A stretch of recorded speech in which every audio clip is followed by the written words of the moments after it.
Good morning, everybody. Hey, thank you for joining our webinar today on preparing for GiveBIG Washington 2020. Can you tell this is my first webinar of the year? So we're going to get started as it is 10:30. As a reminder, you can ask questions as we go using the Zoom chat function. We're going to try to summarize those questions and mostly answer them at the Q&A or during certain parts of the webinar when they're the most relevant. As a reminder, we're going to be sending this out to you if you've registered. We'll also be sending out a little survey. We'll ask you about how it went and what sort of topics you want to see covered in the future. And of course, this will be uploaded to YouTube. This updated captioning, make it a little more accessible to folks. With that, I'm actually going to hand it over to Nancy to kind of get us started. Again, I probably should have introduced myself. I'm Camille Rochester. I am 501 Commons Community Engagement Coordinator and GiveBIG Campaign Manager. So thank you guys for being here today. I'm going to introduce Nancy Long, our Executive Director here at 501 Commons. Good morning, everybody. Thanks for being with us today. Whether you are continuing a long relationship with GiveBIG or you are new to it, we hope that today's session will help you get a jump on a strategy for using GiveBIG to benefit your programs, your overall fundraising, and your community's awareness of the important work that you do. GiveBIG is all about how many people you have in the network of your organization. The larger our networks are, the healthier our organizations are from a sustainability standpoint, and the more we can accomplish good in the world. And you can think about that network as being current and former staff, board members, volunteers and clients, community leaders and elected officials who know about your work, neighborhood businesses you frequent, religious organizations, civic organizations and clubs you partner with, other organizations you partner with. And so I want you to kind of take a minute to visualize that network for your organization as we start this webinar, because it's bringing all of those people into focus. That is sort of the first step, the sort of essential level of success in GiveBIG, and helping you maintain relationships with all those people so they can support the work you do. But you're selling yourself short if that's where you stop. What you will learn more about today is how to use GiveBIG to link your network with the networks of each of those people you just imagined in your organization's network. And by doing so, you can magnify your reach, and it gives you the most cost-effective way to bring new donors and supporters into your organization.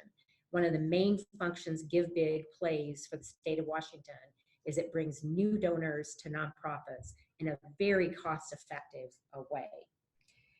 One of the other things I want you to keep in mind is, one of the things I think is most wonderful about GiveBIG is that budget is not destiny. Many organizations with budgets under $1 million raise more than $10,000 in the campaign, and some very large organizations raise only a few hundred. What you get from GiveBIG is directly related to how many people you have in your network and how effectively you engage them and how effectively you get them engaged, engaging the people in their networks. We have with us today Becca and Cami from Ostara, who is our partner last year in providing fundraising training to nonprofits participating in GiveBIG, and they are back with us for this webinar today. And we also have Alex from CiviCore, which is our technology platform, with us today. So you have some very deep expertise available to you in how to effectively mount a GiveBIG campaign. Becca and Cami are going to talk about both things that are effective for organizations that might be newer to GiveBIG or have a kind of a more limited GiveBIG campaign, what we call the essentials level. And they're also going to talk about next level strategies for organizations that want to go further. So as you listen to their advice, just keep in mind that not everything might apply to you, but that if something feels a little out of reach, still listen really hard, because you may just find a way to reach that little bit further. We see that with organizations in GiveBIG all the time, that they're able to do more than they expected to be able to do because of the effectiveness of the technology platform and this particular form of online giving. So with that, I am going to turn it over to Becca. Hi, everybody. Welcome. This is Becca. I'm here with my colleague, Cami. Hello. We are excited to be here, and thank you, Nancy and Camille and Scott and Lucinda, the team here in the room helping us do this today. We are excited to participate. Ostara has been a partner with GiveBIG and with, sorry, I'm just working on the slides here. Hang on, guys.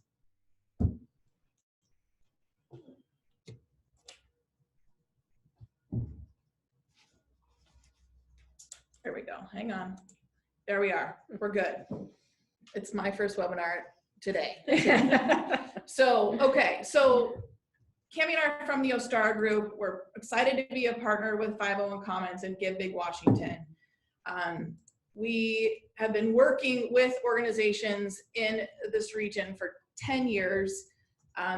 We work with campaign services, development services, grant services, and strategy and facilitation. We have a team of 17 experts, and GiveBIG is one of those pieces that we help a lot of our organizations with. I personally was involved with the Seattle Foundation and the Technology Advisory Committee from the beginning. And GiveBIG has been one of those opportunities where organizations have really, really benefited. Their technology has benefited, their donor acquisition, as Nancy has mentioned, benefited. And so we're going to talk about sort of the key pieces today in order to get started. I mean, you're 6 months out, which is great, and you're here. So congratulations that you've carved out time to think about this as we move forward towards May 6th. First, I just want to start with our company and our firm. We have a racial equity statement in terms of how we feel and work in and around the power dynamic that exists within our nonprofit sector. I'm not going to read it, but I just want you to know that it is something that's important to our organization. It's something that's important to the people that work with us, our consultants, and we want to support our organizations as well and the work that they do in navigating it and bringing the voices and the perspectives of your clients and the people you serve to the center of your work, which you'll certainly hear as a theme today. So today's agenda, we're going to talk through key dates. Alex from Civicor is going to join us talking about the Civicor giving platform, what's new, some things that are happening. We'll talk about story. Cami's going to talk about story and why that's important. And when we think about fundraising, as Nancy asked you to sort of visualize your networks, we're going to really ask you to start thinking about what your story is. What are you asking people to give to? Why should they be engaged? That's what we're going to talk about today. And then we'll jump into the preparation for 2020. So some key dates. Registration begins on January 6th. There will be some essential trainings, as Nancy mentioned, sort of the base, sort of that base level in early February and March. There'll be some next level trainings as well in mid-February and mid-March. And you can see there that the topics are still emerging, but that there will be ways to connect and talk more about your plan for GiveBIG in early 2020. There'll be the Fundraising Accelerator again, which is a Tuesday afternoon every 2 weeks, information that will come to you, to your inbox. These are the topics that you'll see. And then as we move into April, registration will close. And then scheduled giving begins. So the idea that from April 22nd until May 5th, you can really start to schedule those gifts and your plan will start to be put into action. And then as we culminate, GiveBIG Washington 2020 will be May 6th. Team from 501 Commons, is there anything else you want to mention about the dates? We are serious about the cutoff dates. This last year, one of the challenges of GiveBIG is that it becomes very expensive to operate, which is a cost that is now being borne by nonprofits rather than under Seattle Foundation. They were funding it through their earned revenue, but now the campaign, the operation of the campaign is funded by fees that nonprofits pay to participate. And you can help us keep those fees in check and in fact, even get get to the point where we can lower those fees by being very efficient in your operation in your engagement with GiveBIG.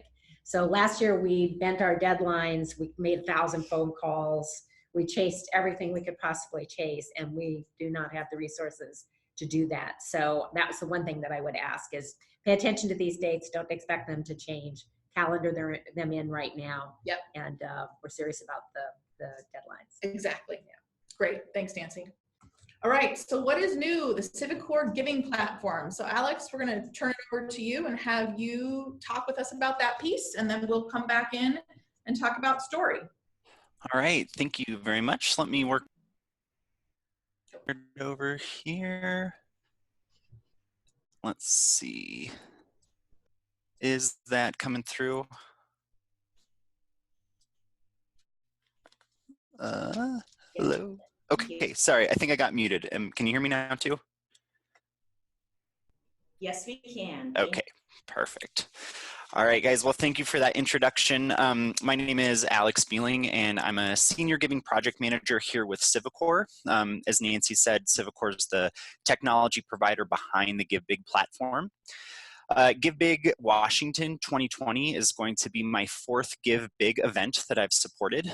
I supported GiveBIG Seattle when this event was hosted by Seattle Foundation in 2017 and 2018, and then was involved in the 2019 effort when GiveBIG Washington was hosted by 501 Commons.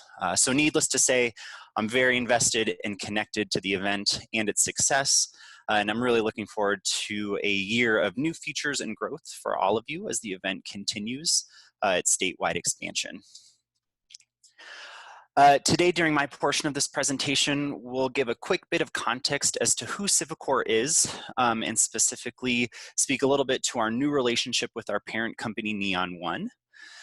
Then we'll dive into what the GiveBIG platform offers you as a participating nonprofit before we explore some of the new features and the functionalities that we're rolling out in the coming months to enhance the campaign and your ability to raise more funds through it.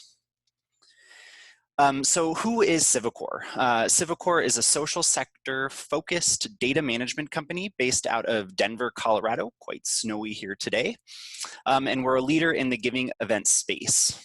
CiviCore has over 10 years of experience in bringing giving events to the public. And we piloted this concept initially with Colorado Gives Day and our partner at Community First Foundation 10 years ago. Now, CiviCore is supporting over 40 giving events across the US and Canada. And we're proud to say that the vast majority of our clients experience annual growth within their own giving events. So there's a lot of benefit for you as a participating nonprofit to kind of ride that the wave of momentum that we're seeing across a lot of our clients and the events that they host. This here on screen is just a quick snapshot of some of our marquee clients that we work with. We just came off of North Texas Giving Day in September. In 24 hours, Communities Foundation of Texas raised over $50 million.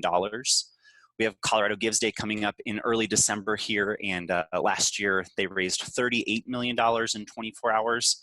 And then of course you can see some of our additional clients that I've been heavily involved with too over the years, just to give you kind of an example of the breadth and breadth of our ability to help support and bring these events to the public. We're proud to say that over $500 million have been processed through our systems across all of our giving events within the last 10 years that we've been supporting them. And as I alluded to earlier, CiviCore is now a part of the NeonOne Ecosystem. So last year we were acquired by NeonOne, and this slide just speaks to a little bit of the vision behind NeonOne's mission.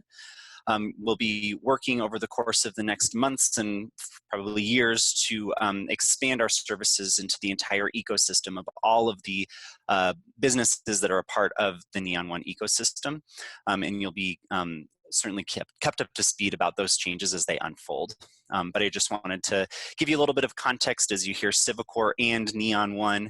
Those are all the same organization, and CiviCore is very much still heavily invested in the giving event space. So I'd like to spend a few minutes then kind of going through the GiveBIG platform in terms of what the platform offers you as a participating nonprofit. For those of you who are returning to GiveBIG, a lot of this may feel kind of covered territory, but for those who are new, I wanted to spend just a few minutes kind of exploring at a really high level what the GiveBIG platform can do for your organization. And so we'll talk about our nonprofit profiles, our peer-to-peer functionality, some of the kind of exciting real-time gamification, those tickers that you see during GiveBIG, and then the detailed donor information that you're able to pull out of your GiveBIG platform post-event. So here we've got a quick snapshot of actually 501 Commons nonprofit profile on the GiveBIG site. You can see here that the profiles are really informative and engaging. This is a static screenshot, but there's a lot of, and we'll speak to it later, some of this real-time gamification where we show in real time the amount of money that each organization has raised from, how many donors have actually contributed to that organization. What's great about the GiveBIG platform is that all of this content is controlled by you and your team, and it's very iterative. You can make updates to your content to make sure that you're telling a really full and robust story about your organization and the great work that you're doing in your respective communities. Our profile pages really allow you to easily share your page to social media as well.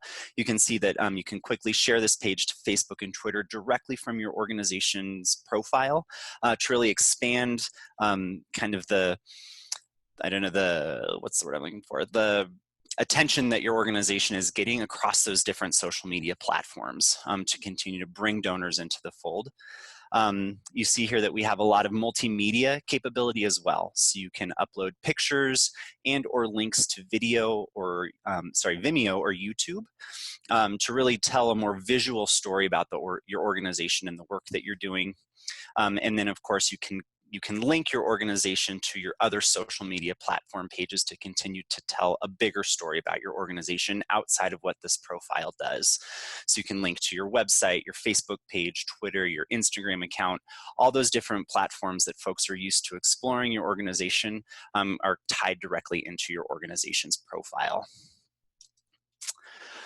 Our platform is also powered by this concept of peer-to-peer fundraising. It allows your key supporters, be them board members, volunteers, consistent donors that you have year over year, to easily create fundraising pages and reach new and untapped audiences by engaging their own networks. As the network expands, then of course the amount of money that you raise through the platform does as well. You can see a couple examples here of just some peer-to-peer pages that we had from last year that were really successful in terms of kind of expanding the network, and some screenshots just of what it looks like to kind of search the peer-to-peer pages from that public-facing perspective. There were a lot of lessons learned last year from the peer-to-peer functionality, and based off of feedback from nonprofits who participated last year in GiveBIG 2019. We'll be removing the requirement this year for nonprofits to review and approve those peer-to-peer pages. They'll be automatically published as soon as the supporter creates that page. But of course, you'll always have the option to deactivate the page if you feel that its content isn't really productive to your GiveBIG campaign as a whole. Peer-to-peer creators will also have the ability to edit their pages after submission. That was a big piece of feedback that we got last year, that editing capability wasn't open to the peer-to-peer creator. So we'll be opening that up this year to help alleviate some of that overhead cost that it takes you as participating nonprofits to actually manage this piece of functionality within the bigger context of the GiveBIG campaign. We'll be sending you email notifications that that peer-to-peer page has been edited, of course, so that you can continue to ensure the quality of those pages as they're reflected on your overall profile. The last piece, just to quickly mention about our peer-to-peer functionality, is that all donations processed through a peer-to-peer page ultimately funnel back to your organization and are reflected in your public-facing fundraising totals automatically. So it really is just a mechanism to try to expand the network of folks who are then aware of your organization and funnel those donations right back to your organization as a whole. We'll talk here quickly about our real-time gamification. So just some samples that we have from last year's GiveBIG campaign. You see here that we have our real-time totals raised for the GiveBIG Washington event as a whole immediately shown on the homepage. And so it's a really fun and interactive way to see kind of in real time the amount of money that all participating organizations are raising right there on the home screen. We spend a lot of time here at Civicor during these giving events just kind of glued to the page and feeling really excited for all of you as we see these dollars roll in. And I know that that sentiment is shared across the board for anyone who's involved in these giving events. You also see a quick screenshot here of our interactive leaderboards that allows public-facing visitors to the GiveBIG Washington site to see real-time progress of all of the participating nonprofits with a series of filters to return organizations that fit a specific criteria. So again, it's a fun way to kind of see how all the organizations that these donors are supporting are performing against one another in this live real-time kind of leaderboard approach. And then the last screenshot that you see here is the nonprofit specific gamification. So that's the Northwest Harvest screenshot that we have here.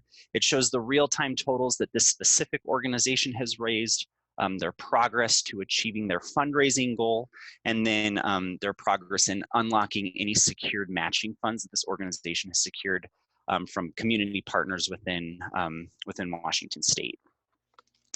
Just a quick note on matching funds. Important to note that the platform treats all matches as essentially dollar for dollar, meaning that every dollar that comes in from an actual donation unlocks $1 from your matching pool that you've secured. Those funds are going to tick downward until you've unlocked the entirety of your secured matching funds. And that will kind of happen as soon as GiveBIG Washington kicks off on May 6th. So suffice to say, all of this dynamic content can really give you a marketing strategy to engage your donors during GiveBIG. You can point them back to your goal, progress indicator, your matching funds to really drum up support from folks as they look at your profile and see exactly how you're performing in that specific moment in time. The last slide that we'll take a look at here and kind of excuse some of the junk data. I didn't want to pull real donation data from an organization, but the GiveBIG platform provides really robust donor data in an easily exportable, that is to Excel format. All donations that are processed for your organization are time and date stamped, so you can get some really valuable insights as to when donors are most active and or potentially if any marketing strategies that you've deployed for GiveBIG, be it through social media or direct donor engagement, were effective, right? So if you put out a big Facebook message to secure any donations, the date timestamp here will just let you know if that specific outreach had the intended effect by seeing an uptick in donations. You can get also valuable contact information and other metrics from donors. Specifically, we can get information about if the donor was a first-time donor to your organization. We can see if the donation came through a peer-to-peer fundraising page to see the effectiveness of that specific marketing strategy. And then, of course, if the donor expects their donation to be matched by their own employer. So you can expect and or follow up with additional matching dollars from that donor's employer post-event once that is finally processed. So lots of great information contained in these donor reports, and that coupled with the other content that we just covered really gives you a great mechanism to really engage your donors and then of course get those donations back from that engagement. So now we'll talk a little bit about some of the new features and functionality that we at Civicor here are rolling out for GiveBIG this year. The first concept here is this new back-end experience for our nonprofits. It is called Titan, and so you'll hear a lot of references to Titan as we ramp up efforts to get GiveBIG underway between Civicor and 501 Commons. But Titan really supports a new, clean, modern look and feel to your nonprofit backend. Civicor received pretty consistent feedback from a lot of our clients that our back-end experience just felt a little bit outdated wasn't all that, user-friendly. And so we put a lot of work into building out a new interface for you to work with. And we're really excited about that. We've been piloting it with a handful of clients who are also running giving events in the spring of 2020, and it has been really well received. So we're thrilled to be able to offer that to you this year. What that also allows us to do is get aligned with NeonOne in future cycles of GiveBIG to support more seamless integrations between our giving platform and some of the other functionality that the other business units in NeonOne are able to offer. But more about that later on. It's really mostly just the major focus that we're here for is the nonprofit experience and what it looks like for you to actually manage your content with respect to your GiveBIG profile. So what that looks like in terms of specifics, there's improved navigation. So we've pulled up some of the more important information, your donor history, your peer-to-peer information. Those were all a bit buried previously. You kind of had to navigate to get to those. So those have been pulled up a level. So it's really front and center when you log in. We've also updated it with more natural language. So my donations instead of donation information, my profile instead of my organization, just trying to make it really crystal clear to you what you're interacting with as you navigate through your administrative backend. There are a lot of improvements with respect to mobile responsiveness. So we're able to really have the site be fully accessible across any sort of device or screen size. We've cut down on a lot of the bulky text instructions and are having that be supported more by an improved interface. So you may remember in previous cycles of GiveBIG, there was a lot of reading that you had to do to kind of figure out how to navigate the back end. The improved UI UX has cut down on those text instructions, which opened or cleared the way for more dashboard real estate, which is the second piece that we'll cover here today in this webinar. But show you kind of a quick snapshot of what that looks like here from our demo system. So again, you can see that top navigation has been updated to really pull out the specific pieces of information that are relevant for you as a nonprofit, very front and center. You no longer have to kind of click to get to them. You can see the improved look and feel. It's just cleaner, it's neater, it feels more modern, and we're really excited about that. There are breadcrumbs kind of throughout as you navigate to help you kind of trace your way back to where you started from without having to use the back button on your browser. You'll be able to kind of easily move and navigate through the platform. And then one last note, you have an example here from our demo about My Resources. That will be the tab for kind of your one-stop shop for all FAQs and resources related to your GiveBIG campaign. So we'll be working to get that implemented into the administrative backend of the GiveBIG platform in the next month. But stay tuned for that for when GiveBIG really launches in January for this kind of new and improved user experience. The next and last thing that we'll cover today in terms of improvements coming for GiveBIG is the new nonprofit dashboard. This really has three main purposes that were born out of a lot of the feedback that we got from GiveBIG last year. The first one is just a greater awareness and your ability to act on your nonprofit's registration status. Last year, there were a lot of steps to go through from the registration perspective, which was by design. We needed to get a lot of specific information to help inform other areas of the system. But it made it hard to understand if you were truly registered or not for the event. So now when you log in, you'll always land on your dashboard and it will be crystal clear if there are additional steps that you need to complete to get registered for GiveBIG. With an easy interface to complete those steps so that you can finalize your registration. To Nancy's earlier point today around the deadlines for GiveBIG, there's a new milestone widget on the dashboard that will be built out to show you all of the upcoming both event milestones in terms of registration opening, registration closing, scheduled giving beginning, as well as any trainings that are going to be hosted by any host of GiveBIG, be it 501 Commons or Ostara, we'll be able to really clearly show that information on screen, so you're very aware of any upcoming deadlines or trainings that you can take advantage of. And then the last piece that we're in the final stages of finalizing here are some fundraising effectiveness widgets. It will give you the option to set fundraising goals for your participation in GiveBIG on an annual basis, and then see that real-time progress to achieving those goals. Those, like I said, are being finalized as we speak, but we'll have those in place for you by the time registration opens, and you'll be able to really set and execute on a lot of goals specific to your GiveBIG campaign. So here's a quick screenshot just to kind of show you what a lot of this is looking like. Again, you can see the status indicator that lets you know that there's work to be done on your profile, with a button to take you directly to the pages that need your attention.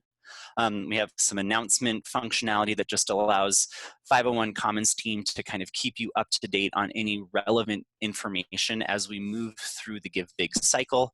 And then, as I spoke to, the event milestone widget here that shows all of the upcoming dates that are relevant to GiveBIG, be it milestones, trainings, etc. Those will all be laid out for you here, and you'll be able to act and be very up to date on what's going on, so you're sure to not miss a deadline.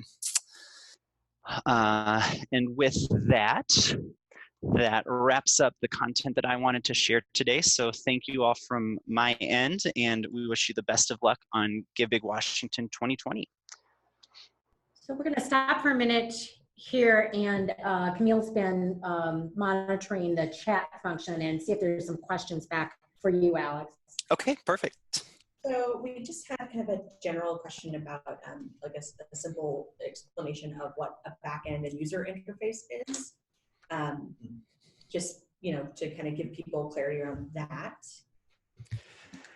Yeah, let me, so it's really, when we talk about user interface and user experience, it's really just you logging into the administrative backend where you're actually managing your GiveBIG profile as a participating nonprofit, and what that feels like for you. Is it intuitive? Can you easily navigate around? Are there prompts that make it really clear as to what you need to be doing in a given area as you navigate through the administrative backend?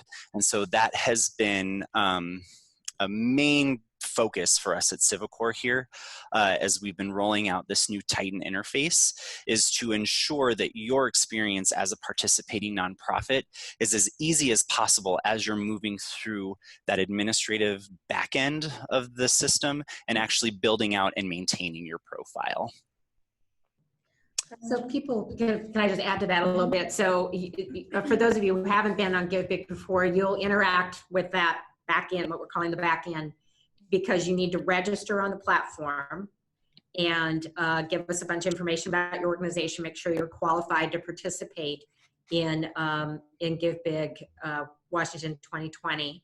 And then you will go through a process of setting up a profile page for your organization, also in that back end. And then Alex has been sort of previewing for you some of the management tools that you use as you're managing your campaign. And then at the very end, you can go into that back end and you can get all of the data for everyone who donated to you. So that might give you sort of a chain of events view of what happens in the back end. Yes, and to clarify, even if you participated in GiveBIG for the last 10 years, every year you do need to register, either putting in new information, updating information, paying your fee, just to make sure that we're all still on track. We've got your information. So again, registration starts January 6th, 2020. And we also got a question about, will there be regular email updates about deadlines, training, changes? There will be both. Some of those will be pushed out through the system to move you through your registration. Some of them will come from us through MailChimp. So make sure you have GiveBIG at 501commons.org in your address book so it doesn't end up in your junk, to keep track of that. We have some other questions too that are kind of less about the system, which I will come back to, mostly related to the fees. We will talk about that a little bit more at the end. And we also had a question about metrics as the landing page. Alex, where do we have any specific metrics around how many people are using the search function to kind of start browsing and finding new organizations they don't already give to? We will have that at a high level in the context of the GiveBIG platform as a whole. It is harder for us to narrow down to metrics specific to one participating organization's profile page, but from the 501 Commons side, we will be able to glean a lot of information about how much time people have spent moving through the system, conversion rates in terms of, landing on the homepage all the way to the checkout process. We'll be able to get some of those high level metrics, but it is harder for us to get that from a specific nonprofit perspective. And then another question that's coming up is relating to, obviously, since you have to register every year, how easy is it to do that? Do you have that same information from last year to pull from, or do you have to enter everything all over? We do. If you are participating nonprofit from GiveBIG Washington 2019, we do have your organization's profile in place. We will be between 501 Commons and Civicor kind of determining what pieces of information from that profile need to be refreshed on an annual basis, but the vast majority of the content that you've uploaded in a previous cycle, be it your mission statement, multimedia, those kind of things will all be intact from your participation in last year, but we will need a few pieces of information to be kind of refreshed for the 2020 effort. And then along with that, of course, we also have donor data from 2019. Yep. And I believe that if they need to access their 2018 or 2017 data, they can still do that by going back to the previous GiveBIG Seattle Foundation page, correct? Yes, exactly. So if you were a participating nonprofit when this event was hosted by Seattle Foundation in 2017 or 2018, you can still get access to those donation reports that are stored in that system. We were not able to bring over that donor information when we migrated from Seattle Foundation to 501 Commons as the host, but you as a participating nonprofit can still get access to that data if you'd like. And then to Camille's point, if you participated in 2019, all of that donation history that you, from donations that were processed from last year's events are still stored in your GiveBIG profile, and you'll be able to pop in and download out that Excel file with all of the contact information for the donors who contributed to your campaign last year. All right, and I just have one more question relating to the functionality of the system related to peer-to-peer. Is what sort of information does someone need to do to make a peer-to-peer page? Specifically, do they need an individual login? So there are two different mechanisms that a peer-to-peer page can be created. There's a public-facing interface where you have your profile published to GiveBIG and there are two prompts to essentially create that peer-to-peer page. It does require a login for that person to do. So if it's a board member, for example, they will need to create a quick, we call them donor accounts. Super easy to do. It's really just an email and a password to be able to log into the system and manage their peer-to-peer page. But then they'll be moved through kind of the step-by-step process of actually building out that peer-to-peer page and publishing it to your organization's profile. Peer-to-peer pages can also be created on the administrative back end where you're actually managing your own profile. There is an ability for you to create peer-to-peer pages through that side, but your organization is listed as the creator of that peer-to-peer page. You wouldn't be able to create a peer-to-peer page through the administrative back end on behalf of that same board member and have that board member's name reflected on the peer-to-peer page. All right, excellent. Thank you so much, Alex. And folks, I am writing down all your questions right now, and we're going to do some summaries at the end. We'll also, of course, follow up in a follow-up email with some answers to some of these questions that maybe don't pertain as much to what we're doing today, but will be important down the road. So thank you so much for your questions. And I hand it back over to Becca and Cami. All right, thank you. Thank you, Alex. My name is Cami. I am a consultant with Ostara. And today we are going to talk about the importance of storytelling. And stories play an incredibly powerful role in your fundraising in general, and of course, as it relates to your Give Big campaign as an online giving campaign. So let's get on the same page about why stories are important. Stories move hearts and minds.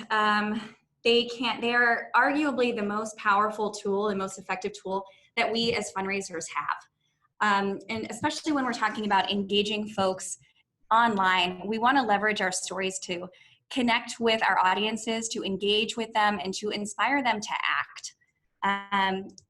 They're fundamentally how we connect with each other. They are ancient, they are ancestral, and that doesn't change. We just learned a tremendous amount of important information about the technology and the platforms available to you for Give Big this year. And the technology in an online giving campaign and the way we tell our stories are incredibly relevant. They, of course, educate our communities on the importance of our work, and they can serve as a mechanism for establishing our shared values as a community. We're going to talk about that briefly as well in our stories, because we really want the stories that we tell to live in our shared values as a community. And when I say as a community, I really mean as your community, as your organizational ecosystem. And again, they really are the most compelling way we can keep audiences connected and engaged in a human-centered way, where we can create space for empathy and of course for inspiration. So as we think specifically for Give Big, as Becca said earlier, you're 6 months out. It's a great time to be thinking about your stories. And so what are some of the things that we want to keep in mind as we start thinking about developing the stories for Give Big campaign? We want our stories to be emotional and inspiring. And we want to start now to create good content. As you think about your budget for Give Big, and you think about your whole fundraising budget, it takes capacity, it takes time, it takes resources to create good content. So it's a good opportunity to think now and reflecting on your content from last year. And we'll talk a little bit about engaging your stakeholders in your organization, the people who contribute to the success of your organization, to inform how you might approach this year. So it's a great opportunity to start thinking now about your stories. And as you start thinking about the framing of your story, it's an opportunity to focus on people, not programs. And another way of saying this is focusing on the why of what your organization does rather than the what. And that the activities and the number of people you serve, these things are incredibly important part of your story, and you will communicate them. But the heart of your story is really the why. It's why you do what you do. It's why your donors engage. It's really the source of motivation for people. So we want to focus our stories on people, not programs. So in telling an authentic story, we use the word authentic a lot in nonprofit storytelling, and we want to talk a bit about what does authenticity really mean? How do we tell meaningful stories that resonate with our audiences, that resonate with different kinds of people and inspire them to act? So we have a poll for you to consider. You can participate in the chat if you'd like. This is also an opportunity for reflection. So we invite you to consider the question, have you ever sought feedback on your storytelling from the people you serve, your programs team, your board, your donors? And there might be other stakeholders that are represented here that are critical in your organization, like volunteers, researchers, depending on the kind of work you do. So this is an opportunity to just reflect. Have you ever done that? Have you ever involved other folks in your organizational ecosystem, in your storytelling, whether that's through an online campaign, the language you're using, whether it's a grant application or some other aspect of your storytelling?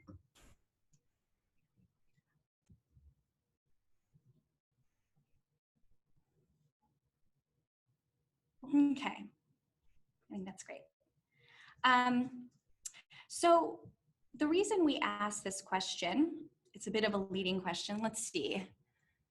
It looks like almost half of folks have consulted the people that you serve, which is really exciting. And we have pretty large percentages of other stakeholder groups as well. And this is really great to see because incorporating your stakeholder voices into your storytelling can add a tremendous amount of value and tell a much more resonant story. question. Yes. Someone noted that they've reached out to a lot of these audiences for narratives, but they've had a hard time getting responses. Do you have any advice on how to kind of increase getting those responses, making it easy for those stakeholders to engage? Yeah, so we're going to talk in a moment about some engagement strategies, and then we can delve into that question a little bit more. Perfect. So before we talk about engagement strategies, we'll just go through. It sounds like folks are, at least generally, feel like this is important, but we'll just go through and establish why this matters. When you incorporate different voices into your stories, you can reflect the shared values of different kinds of people, which in itself has broader appeal in your stories. You allow people to see themselves in your story. It demonstrates that there's a collective of people committed to the community in partnership with one another. Research done by the Frameworks Institute, and if folks are not familiar with them, we invite you to go check out the work that they're doing. They assess the impact of social messaging, and they've found that it's more effective to communicate that there is a community of people working in partnership toward change together in shared purpose. And that is an invitation to join the work that you're doing. It's sort of saying you too can be a part of this community that's working toward change. And you can center emotion from a place of integrity. We all know, of course, we want to tell emotional, inspiring stories. And when you create space for the stakeholders in your organization to really inform and tell their own story, you can tell an emotional, inspiring story from a place of integrity, from the source, and allow folks to see themselves or see people they know in your story in a human-centered capacity. So getting into engagement strategies, these are just a few. There was a question before, and of course, it depends on the structure of your organization, the capacity you have, the kinds of stakeholders you have, and the type of work that you do that will make sense or be the most relevant way for you to engage with folks. And some of these might be obvious, some of these might be surprising. Of course, everyone's coming at this from a different place, but I'll go through and just describe some of the ideas that we have here. One is to get out in the field and engage with those who deliver and benefit from your program. So there's a question about reaching out. If you can find space to go and be in community in person, that's a really powerful space. And it allows you to both, you can engage directly, of course, and I'll go through some potential questions that you can ask, but you can also sit and actively listen, and just being in community with your programming on the ground can help inform your storytelling tremendously. You can think about doing a story exercise with your staff or at your next board meeting. And a story exercise is really just an opportunity to get these folks who have committed the most to your organization, arguably, in community and telling their stories of self, of saying, you know, what inspires you about this organization? Why do you work here? Or why do you participate in this way? And why do you still participate in this way? And you can have an opportunity to really listen to meaningful dialogue. And when you create space like this, it's a great cultural opportunity for your staff. It's a great stewardship opportunity for your board, but you're also creating space for folks to inform your storytelling in a meaningful way. And you'll see that themes start to emerge. Themes are the underlying concept of your story, and that comes back to the idea of shared values. And as themes emerge, that's really where you want your story to live, and we'll talk about that in a moment as well. Finally, you can host a focus group with clients. By clients, I mean the people that you serve or your donors, to discuss their experience and engagement with your organization. And you'll see it says past GiveBIG donors. You can identify donors. You can use a screen, whether it's your top dollar donors or a spread of donations, to get them in a room and engaging with your content. You can ask them what worked well, what didn't work well for them.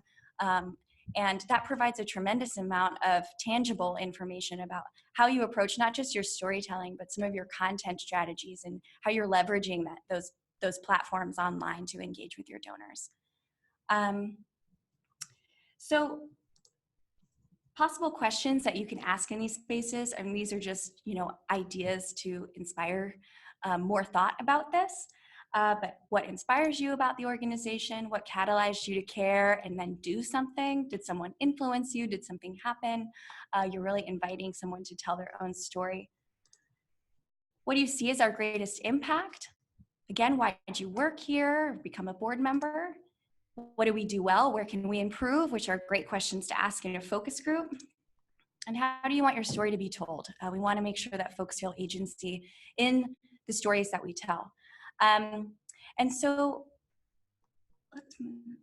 as we identify themes that are going to arise out of these conversations, that's really what's establishing the shared value of your community, and that's where your story lives. So to give you a quick example of what I mean by themes and shared values, I worked with an organization that does, they do beat making and they do music production with young people in New York. And when they were doing an appeal, they wanted to tell a story of that they were preparing young people for creative careers. And they were preparing young people for jobs in the creative sector. And when we went and communicated with their staff, with the teaching artists who deliver the programs, with the young people who are participating, with the board members, with their donors, what we found is that actually the why of what this organization was doing was that they were creating cultural agency and creating a space of cultural ownership for these young people. And that young people were identifying this space as a place, one of the only places in their lives where they felt like they could be their truest self. And so that was the theme that emerged. And so when we started to develop the case for support for their appeal and for their organization, we shifted from what was the original assumption, which really came from what they thought funders wanted to hear, and then what we landed in a place that was community informed and a little bit different. So that's what I mean by the shared values and the themes, and how you can think about incorporating stakeholder voices in informing your story.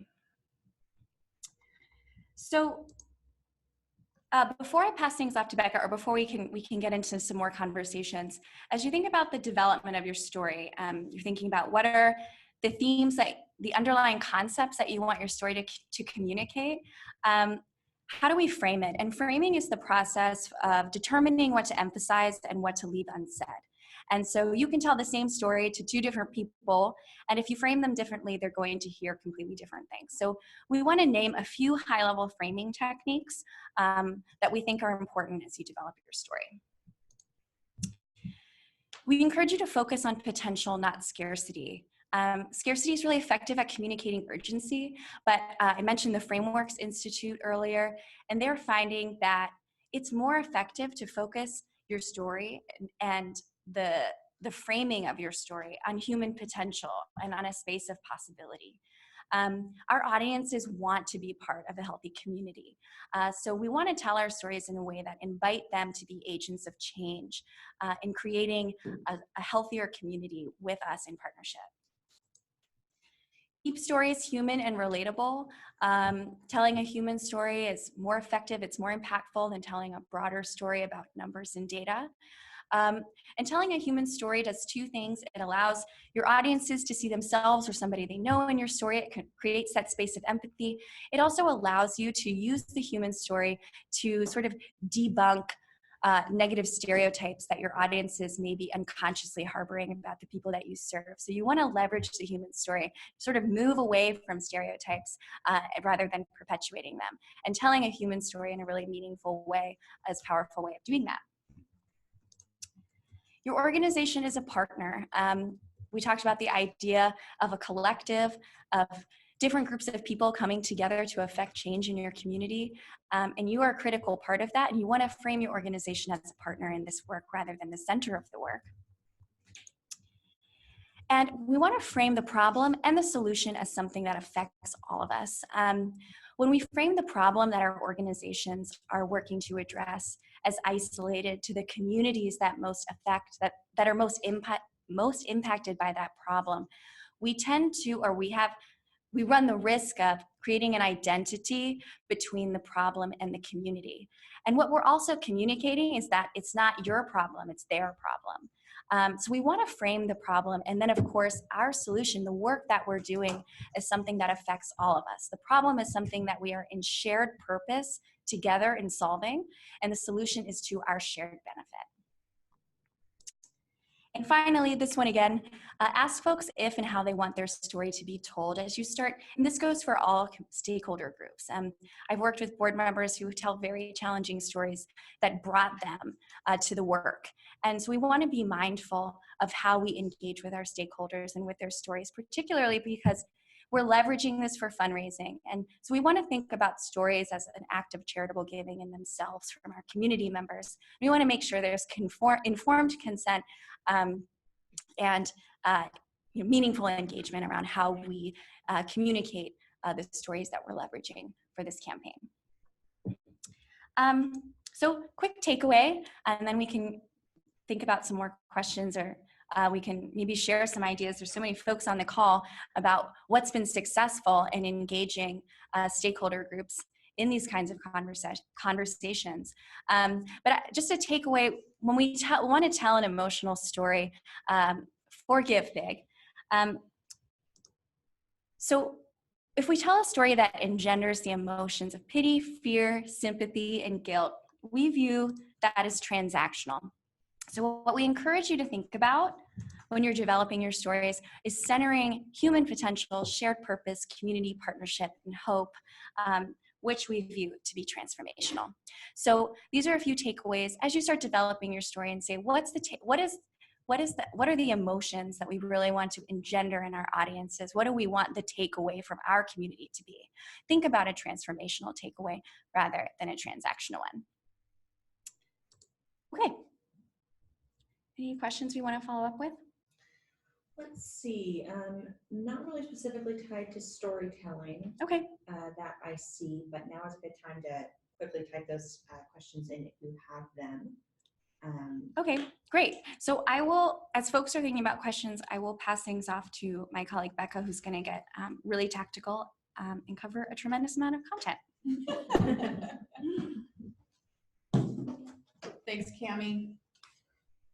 I love Cami's lens on storytelling, and I'm really happy that she's able to share that with us today, especially at this stage and where we're at in preparation, because it really is a center focus to what is going to be key for GiveBIG in terms of what are you talking about? What are you raising the money for? What is the impact that you're trying to have? So in 2020 preparation, we're talking right now is the time to think about your planning and your resources. So you're at this webinar today, you're starting to think about the platform, you're starting to think about your storytelling, but what also is it in terms of the strategic fundraising pieces? So thinking about GiveBIG as what does it look like to be part of your overall fundraising strategy for 2020? You know, GiveBIG is an opportunity to give. It's not a reason to give. And so just as your events, just as your individual giving program, the idea of incorporating GiveBIG as a piece of your 2020 development plan, which those of you who do it on an annual basis are really starting to think about that now as you build out your plan for giving for 2020. This is the time to be talking with your people. You know, how are the people from 2019 still connected to you? How can you start to continue to talk with people about what they're interested in hearing from you in 2020? We're going to talk about matching gifts. We're going to dig a little bit more into the tactical side of peer-to-peer. Alex talked about the logistics, which I think is great, and we'll talk a bit more about at this stage again what you should be thinking about as it relates to peer-to-peer. And then stewardship, because we know stewardship is a key piece to everything that we do. So the budget piece, we've heard that a couple times today. You know, and as Nancy said, this idea that GiveBIG is created for all different size organizations, and what you put into it is what you get out of it. But this idea of, do you have a budget for GiveBIG? Meaning, are you going to buy thank you notes? Are you going to do a video? Are you going to bring people together and welcome them in a focus group, and you need a budget for that. But the idea of thinking about, what resources are you going to need to prepare for in the next 6 months for the 2020 GiveBIG Washington. Board conversations. This is the time to be talking about the story, as Cami said. It's a great way to involve the board now in GiveBIG 2020 preparations. Having them share what they really liked about GiveBIG 2019. Have them talk about the stories that mean a lot to them in terms of how they're going to participate. Also begin to think about, as we talk about the peer-to-peer piece, your board is key to that in terms of them being those people that you go to champion your organization through 2020 GiveBIG. What about technology and staffing resources? Have you determined who's going to be the point person for the platform? Have you determined who's going to be the point person for the stewardship? Now, I know some of you're all of it, right? But there are some that have bigger shops in terms of teams of development fundraising professionals where you can have tasks, right? Someone can be in charge of different aspects of GiveBIG. So really just starting to think about the staffing, and whether you're a really small team or you're a bigger team, the idea of bringing people into the planning now and the celebration of it as we move closer to May 6th. The case for giving, Cami mentioned that, the idea of you're beginning to talk about your case for giving. And when we're talking about case for giving, we're talking about your story. We're talking about impact. So what are you doing now in terms of preparing for that strategic plan for giving for GiveBIG Washington 2020? And then your overall strategy. As Nancy mentioned, it's a great way to acquire new donors. So are we going to use GiveBIG 2020 as an acquisition strategy? Are we going to use it as a way to re-engage donors who've given in the past? We call them lapsed donors. People who gave maybe in the past to GiveBIG, but haven't participated in the last couple of years. So what is that overarching strategy for GiveBIG? That's something we're going to start to think about now. So again, as I mentioned, GiveBIG is an opportunity to build your overall fundraising plan, right? Some of you have events, you've got your annual fund, you've got your institutional funding, you've got government funding. This idea that as you're building out your plan, think of GiveBIG as a piece of your plan, not your plan. Now I'll mention, in terms of events, the idea that people will show up at your events and maybe around the time of GiveBIG or maybe before. So how can you strategically use your event to support GiveBIG? Well, a couple of ideas. In the room, potentially recognizing some of your champions, people who did peer-to-peer campaigns for you, or people who maybe it's a time to recruit people to share the message and the story. And so there's maybe a platform, yes, you're raising money at your event for a different budget source, for a different line, but the idea being that you use that event to recruit and to talk about GiveBIG and how people can participate and be a champion for you. But this idea of using your event and make sure that there's the GiveBIG 2020 Washington logo somewhere on the table. But this idea of inviting people to participate, inviting them to be a champion. And sometimes it's hard because you're asking them to make a gift in the room to your event. And so maybe the ask at the event for GiveBIG is not specifically money, but the idea is to educate them and encourage them to be an advocate for you moving forward as you move towards GiveBIG.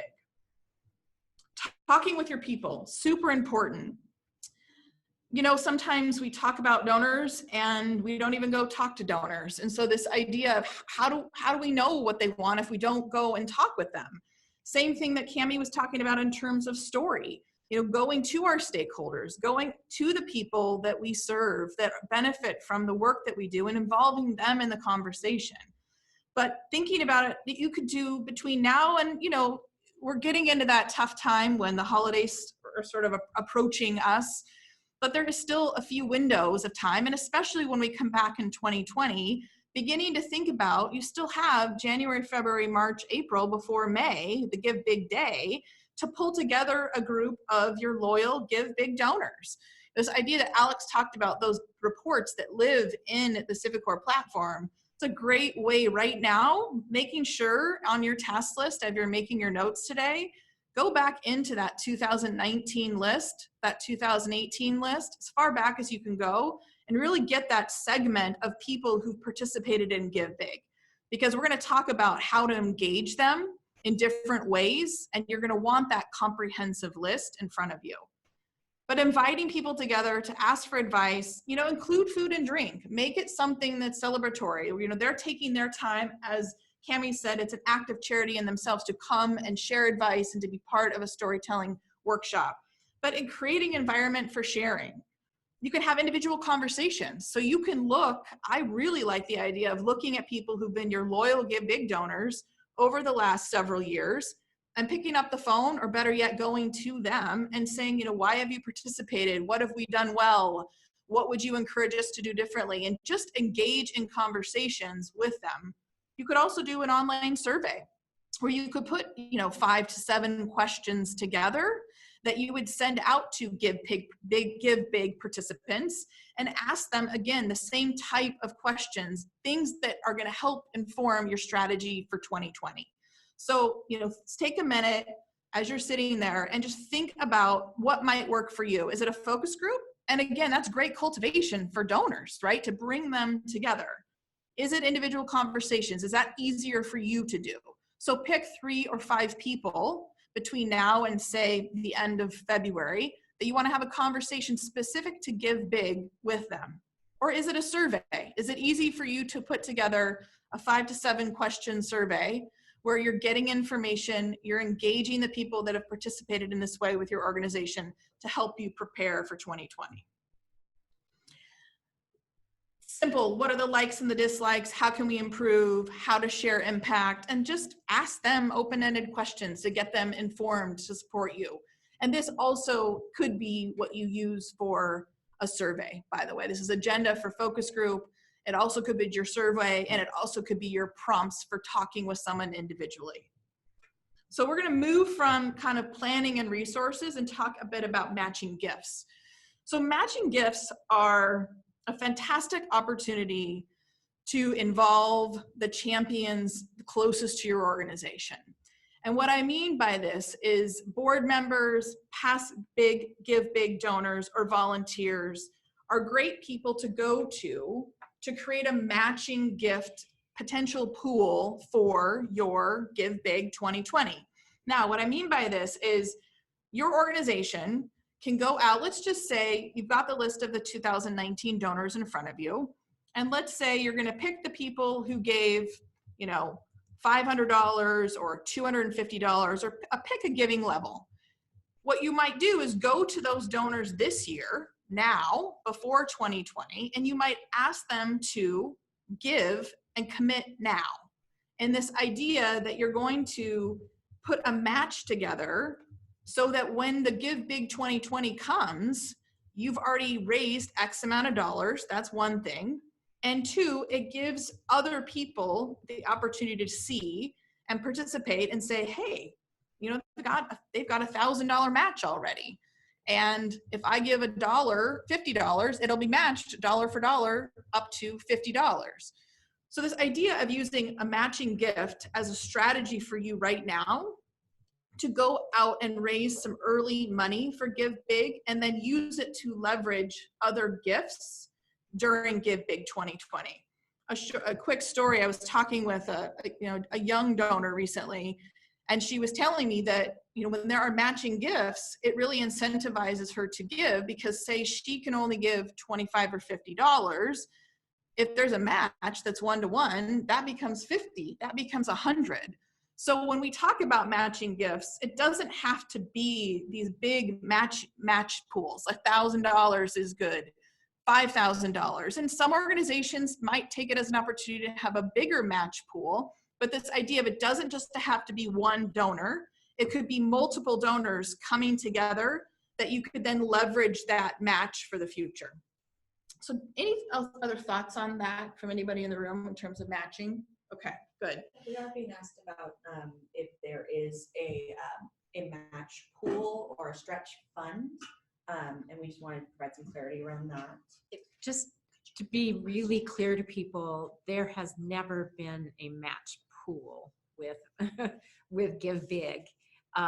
Seattle Foundation at times raised some funds or provided some funds so that there were sort of stretches.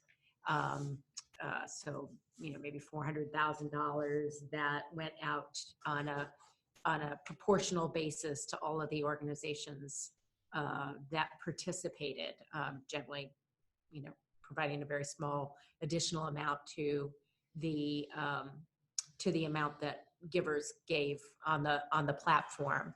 You probably heard about people getting matching funds, like from the Bezos Foundation, for example, as a part of GiveBIG, but that was a donation specifically to a specific organization.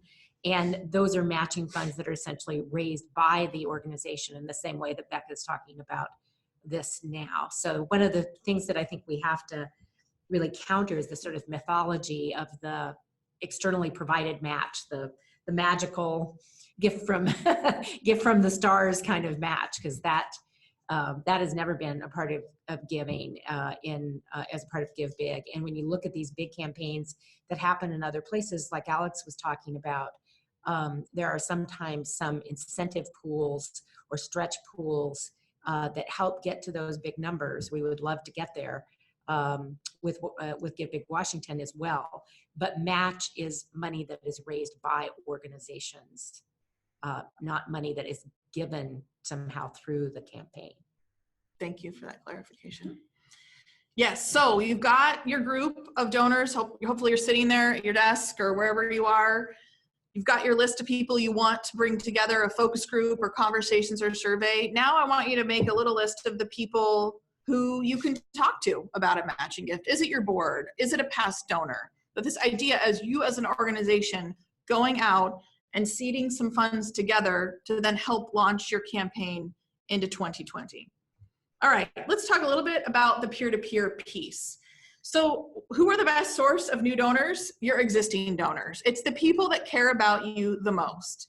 And so the next little list that I'm going to ask you to think about are who are the people that can be champions for you? Who are the people that you could make a list today, 5, 10, just start small. Maybe it's your board, maybe it's past board, maybe it's current volunteers. But the idea, those are the people that you might put together a special email or a special script and call them and ask them to be part of your peer-to-peer team for GiveBIG 2020. And this idea that they would go in, as Alex talked about earlier, they would create a page, they would brand it with the information, and they would help raise money on your behalf. So who are the people that could potentially do that for you? The idea with peer-to-peer is it really takes the idea of relationship fundraising online. And it allows people to use their voice to leverage to get others to learn about and give to your organization. Interestingly, it is a popular tactic with all ages and generations. So when we think about right now, we've got Generation Z, Generation Y, Generation X, the baby boomers and the matures. We've got 5 generations right now participating in philanthropy. And this idea of peer-to-peer is something that's really popular actually amongst all generations. So how can you be thinking about using peer-to-peer as a tool next year in terms of having them be a voice for your organization? But this idea that you are picking people to create the pages on your behalf and then going out and raising money with great stories. So think of 5 people that might be able to do that for you right now and to use the tools available through Civicor. It does require time, it does require capacity, but this idea of prioritizing the time and the communication, right? And don't, just like anything, pick something small this year, right? Pick something that you can be successful and achieve great results. Think about the people that are closest to you. Start with your current supporters. Leverage this power of this teams, right? That people can also do the recruiting for you. It's a way to cultivate highly engaged volunteers. Who are people that you want to bring closer to you? They're great storytellers. They care about your organization. Have them help be your storyteller on the outward facing piece. And then definitely for board members, it's a really great tool for board members to participate. So again, even if you didn't go outside your board, trying to get some of your board members, few if not all, to be your peer-to-peer team for next year is a great idea. So when I think about just the team piece of peer-to-peer, this is just some thoughts that come from Donor Drive, is that team members, meaning, you know, if organization X has 5 people, and they don't have to be related, but 5 people who create pages that then go out and raise money for you on GiveBIG, those teams raise 70% more than the average individual. So this idea that there is ways to leverage teams raising money for you. And the fact that the average team has 6 people. So thinking about that in terms of, you know, if you're putting together a team of people that are going to fundraise for you, thinking about it from that aspect of the idea of having them help you raise more money. So one thing that I think is super helpful is putting together a simple toolkit for the people that you have on your list, whether it's your board member or other people. And just something that puts together and helps them execute the peer-to-peer campaign. So you can be thinking about that now. What are the frequently asked questions? What's the timeline? You know, what are the templates? Giving them templates, actual phone call scripts, actual emails and letters that they can insert their name into. Giving them sample social media posts that they can use before the campaign, they can use the day of GiveBIG, and they can use after in terms of that stewardship piece. Put some talking points together. The idea of having some social media images. And again, this idea of sort of creating a toolkit to then give to these people who are your champions to help tell your story better.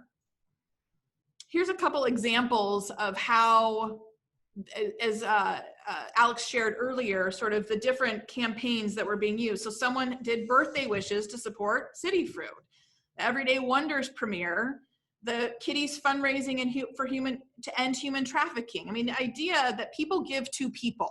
And so if we're humanizing the idea of including other people in our fundraising to help us tell the story, it's really helpful. So as we're moving along, I just want you to, this is kind of a chat, but it's also some reflection time for you to sit there and think about what kind of peer-to-peer campaign do you think you could incorporate? Is it going to be picking a couple people to advocate on your behalf? And thinking about who the audience is that you would go to recruit those peer-to-peer champions. Are they donors and are they board members? So just think about that for a second.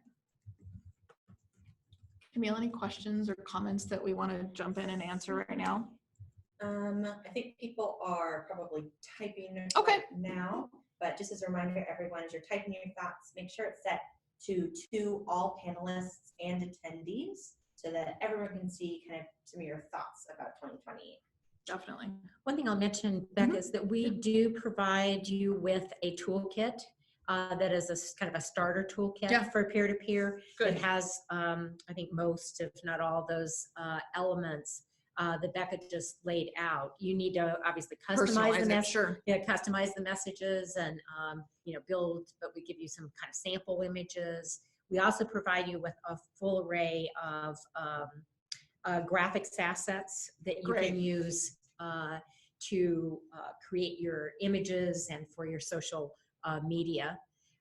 And we provide you with social media platforms, which we echo. You know, we pull your content into our social media.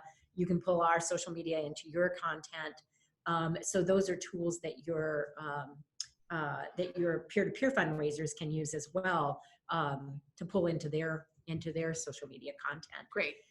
We shouldn't think this is all social media, because people to people means sometimes people face to face with people or speaking to people, but certainly a lot of enthusiasm is generated through social media, and so having those social media assets available, we get you started down that road, and then you can improve and customize those. That's great. And a note on that toolkit, since some folks are asking if it's available or when it will be available, we're doing some tweaks to get it updated for 2020 because some of the functionality has changed. That'll be up on the website very soon. We will probably try to get that out sooner rather than later, and you will all know that it is up there, along with some of our other materials from last year that have been tweaked. Before the Before the end of the year, yes. Great. So before the end of the year. Excellent. Thanks, Camille. Thanks, And Nancy. yes, I'm also getting more notes on fees. We'll talk about fees at the end, I promise. Very soon, very soon. Okay. So that's great. So the toolkit exists. The idea that you can personalize it, you can customize it. It's, as Nancy said, it's a place to start. But, you know, we all, I mean, for the most part, we're all not naturally fundraisers, right? All of us together right now on this webinar, this is what we've chosen to do. And whether we're a board member or a staff member, this is something that we like to do and somewhat know how to do. But if we want to recruit others to support us, we need to make it easy for them, and we need to make it, give them the tools that they need. And that's really helpful to just kind of give someone a layout and give them an expectation of what you want them to accomplish for you. So stewardship. So stewardship is super critical in terms of how we're using it to steward the donors that have given through GiveBIG, that will give to GiveBIG in 2020. So thinking about, again, those donor reports, right, that are in Civicor, this idea that you already have the segments of people who've given to GiveBIG in the past, doing some targeted stewardship towards those individuals is really something that sort of sets you apart. And one of the things we were talking earlier is, you know, people who participated in GiveBIG, in GiveBIG 2019, there was a real good uptick in stewardship in terms of who was getting instant thank yous. So this idea of telling people right away that their gift matters and to say thank you.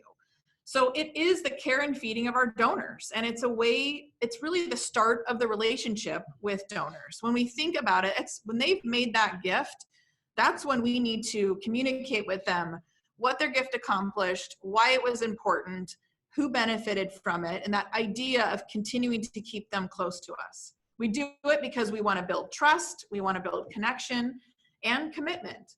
It's definitely part of retention. If not, it's the key to donor retention. And this idea that if you've given, that you're thanked right away. And I'm talking about an actual thank you. The acknowledgement that we send, that's the email or the letter, that's a thank you letter, and that's fine. But who's calling them to say thank you? Who is sending them a note to say thank you? But this idea of incorporating stewardship into something that you do very regularly.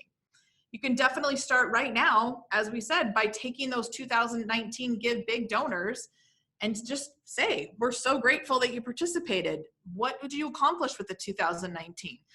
Put a segmented communication together for those 2019 donors and maybe include the save the date for the 2020 GiveBIG. But this idea of starting to steward your donors right away.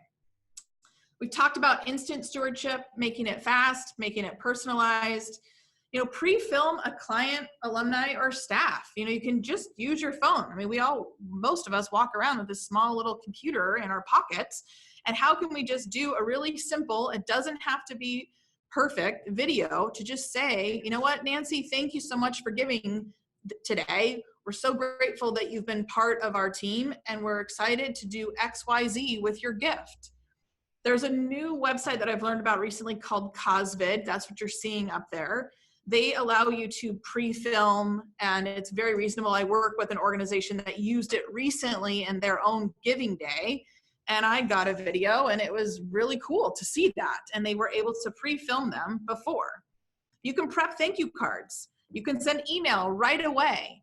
This idea of using Thankster and Canva, they're two different, again, tools that you can use to prep things early.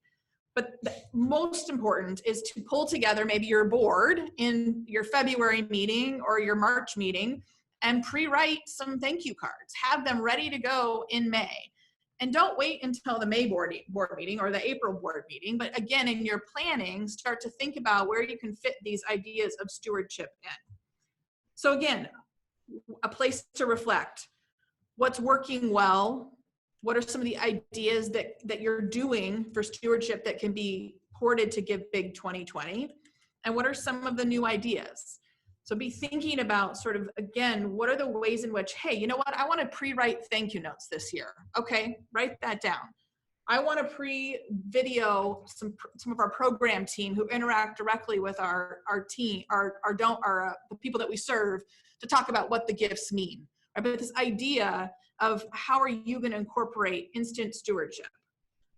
And then we've talked about retention's really big. First gift is the most difficult. Second gift is the most important. The idea of a person, your retention rate is 20%. They make a second gift, your retention is 64%. So this idea of retaining donors. Monthly giving for retention. So if you have capacity for online giving, GiveBIG donors are great to convert to monthly donors. Reminding ourselves that monthly donors give 42% more than higher than lifetime. Now, I also knowing that this might be a next level, right? This idea of how do you incorporate monthly donors as a retention strategy for GiveBIG, but thinking really simply, which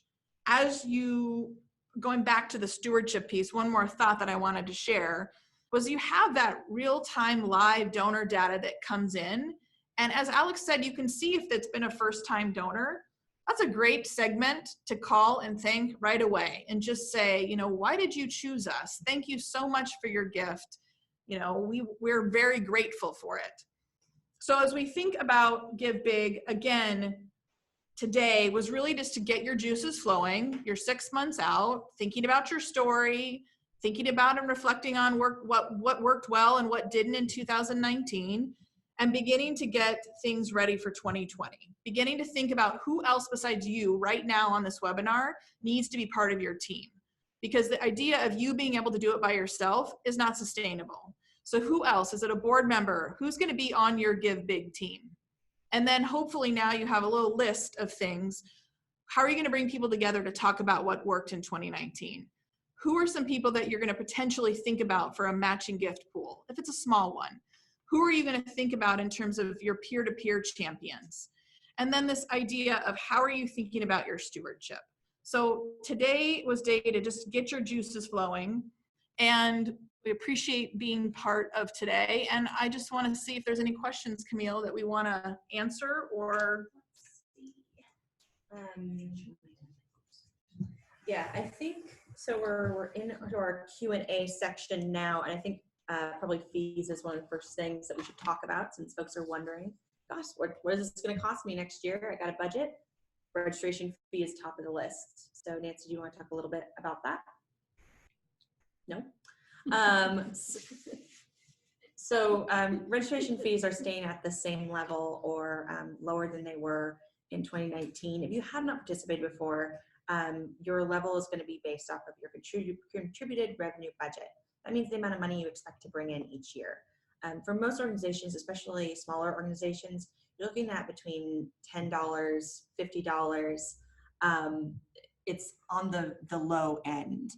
Larger organizations, we're talking about the ones who are raising several $100,000, they max out at $5,000 for the fee. But the majority of you who are asking, this is my first year, probably going to pay as little as $10. The other fees that kind of factor in that we still haven't fully set yet for 2020 is the fee based off of each donation that is processed. In the same way that every credit card has a processing fee, when you're processing credit cards through the system, we have a fee as well. Last year, that was 4.6% of each donation. The majority of donors chose to cover that cost, meaning no cost to the nonprofits. I think we had about 83% of donors covered that fee. And that's a combination of credit card fees and the Civicor platform, correct. We will be getting out the full kind of fee frame in as soon as possible, but before January 2020. We're right now really trying our best to do fundraising and sponsorship to help get those fees, at a place that is sustainable, essentially. So that was one of our main questions, was relating to fees.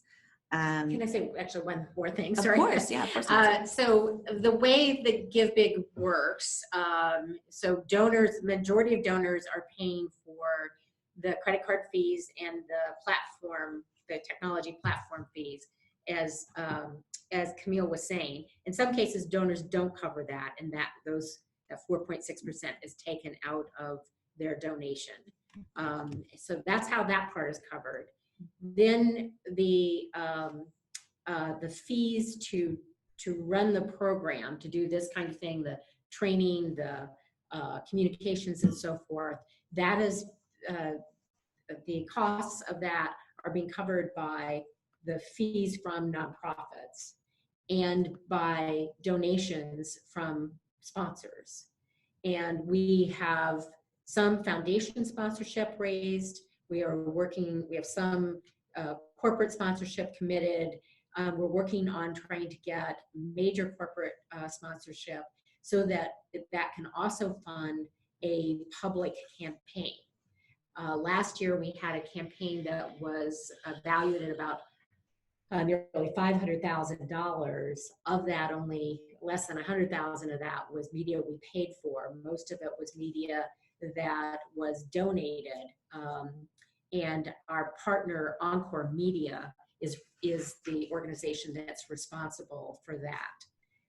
So the fundraising goes to supporting the cost of the program and the fee and the as does the fees, but also we're fundraising to try to increase the profile of the Give Big campaign through public media. And that was, bus signs, radio ads, a lot of radio, a little bit of outdoor, the television, some newspaper and so forth.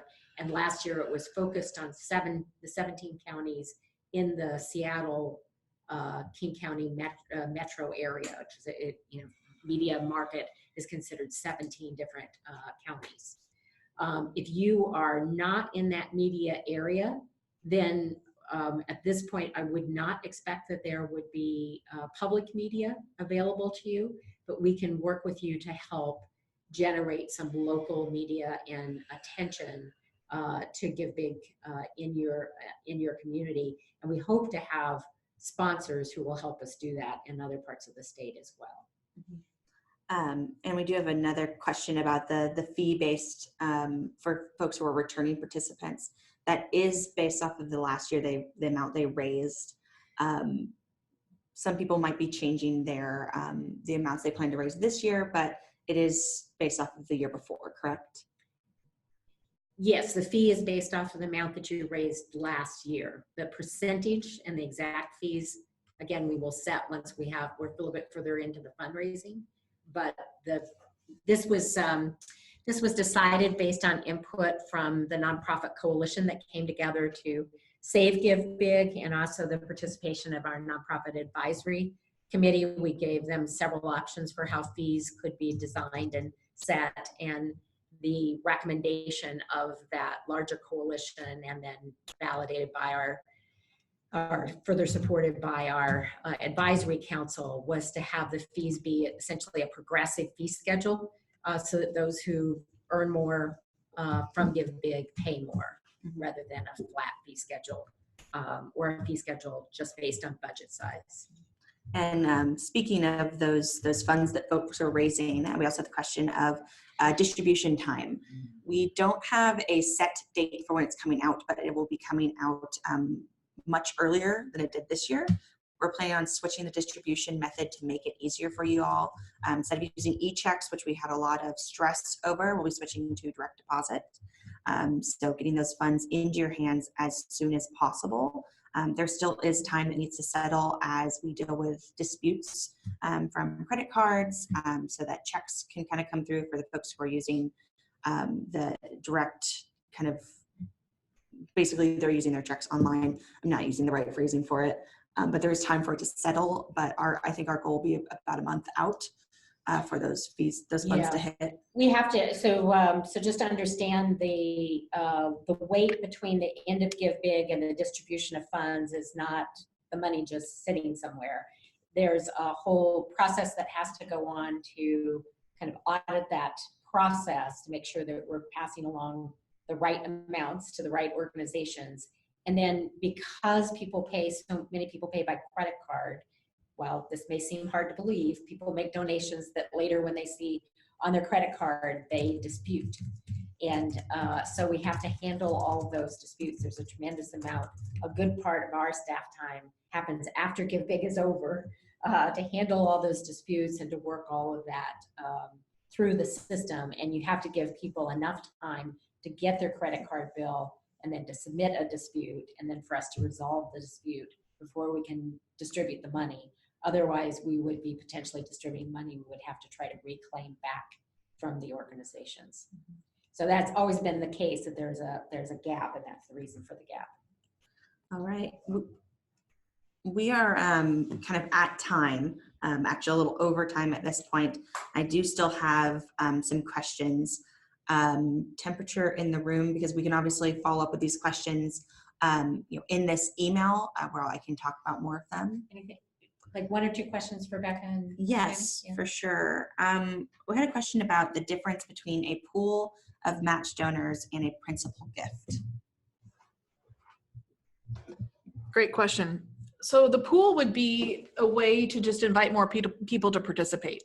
So if you, again, thinking about the culture of your organization and what works well, maybe you want to invite more than one person, which is what I would consider sort of a principal gift. So if you have like one person or one foundation that's going to be your match fund, I would think that the pool is a way to involve more people. And it's a way to invite those people who've participated in the past to, if they're planning to give again. So, again, one of the groups I would look at for a match pool are people who've given loyally over the last several years to give big to your organization, and going to them and asking them to give, to predate or to pre-give. And there's functions in the CiviCore platform to make pre-gifts as well. And so that is a very good way to get people to think about giving as soon as that GiveBIG pre-gifts opens up in Civicor. Awesome. Let me just review some of my questions here. How much effort would you suggest in creating a quality landing page and using quality images and videos? So my bias is going to come out. I think content is way more important. I think if you use the GiveBIG Washington 2020 images that 501 Commons is providing you, if you can find 1 or 2 really good photos from your organization to complement that, have really good, tight content that really is clear on what your impact is, I would focus more on content than the digital piece. I think the digital piece is a next level. Essential is really good content, good imagery, but not worrying too much about that piece. And I would just add that most of those profiles are too long. So good content means good short content. Yeah. With the following what Cami was telling you about the stories that connect, finding a way to both visually through the story, and you can do an image with a little story over it, but something that connects with people is much more important than the facts. They can go to your website and find the facts. Exactly. Yeah, and of course, playing some microphone tag. Of course, on your page, it connects out to your social media, to your website. So don't feel like you need to be too duplicative, but you do want it to be something strong enough that says, this is our impact, this is why it's important, this is who we are. And do think about, when we're talking about content, it starts with that profile, but it doesn't end with the profile. So the content is in the emails you send, in phone calls you make, and letters you send, and postcards you send, and social media, and postings on Instagram. All of that is content. Those are most of the questions that I have that are directly relating to strategy. A number of them are more on the kind of the functionality, which I can talk about a little bit, but I also don't want to keep people over time. Maybe we should do a wind up first and just say, this is the first step to help people get ready. There will be additional trainings. There will be the accelerator newsletter, which we encourage you to read every single time and take what you can from it. It will literally walk you through a well-planned, well-executed campaign built on the principles that you've heard from Becca and Cami today. And there'll be communication coming regularly from us, just that if you can be very attentive to that, that will help things work very efficiently. The other thing I will ask is please pass the word, particularly if you are outside of the Seattle area, since GiveBIG is still new to parts of Washington State. It may seem counterintuitive to share word about fundraising opportunities with others in your community, but it actually is a situation where rising tides lifts all boats.